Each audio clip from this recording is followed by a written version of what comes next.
2 years earlier, Ralph Poole's other son, Gary, had disappeared without a trace. It was a complete mystery. Police could find no evidence of a violent abduction, yet it did not seem likely that Gary Poole would take off on his own accord. His apartment was intact, and his bank accounts were untouched. The only thing Gary owned that was missing was his Ford F-250 pickup, and the vehicle never had been recovered. The 36-year-old man had no criminal record, and there was no suggestion that he was involved with dangerous characters. In fact, Gary had been much more introverted than his older brother and their 2 sisters. The artist, everyone in the family called him, because all through school, his favorite activities had been painting and drawing.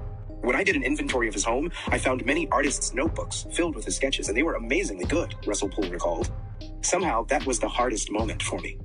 Gary had made a good living as a master tile setter, doing mostly custom jobs on expensive homes. He'd recently been hired to do a bathroom at Bob Hope's place in Palm Desert, a job he seemed to regard as his Sistine Chapel.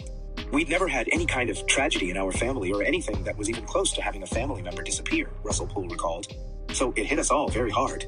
We'd have these family meetings to try to figure out what might have happened, and everyone was blaming themselves, even though we didn't know what it was about. I did a lot of thinking about my brother during that time I took off. I didn't believe in the LAPD anymore. For years, I'd been able to tell myself that I might not make a lot of money, but at least I had a job that let me work on the side of truth and justice. Honor and integrity of the case were always what mattered most to me.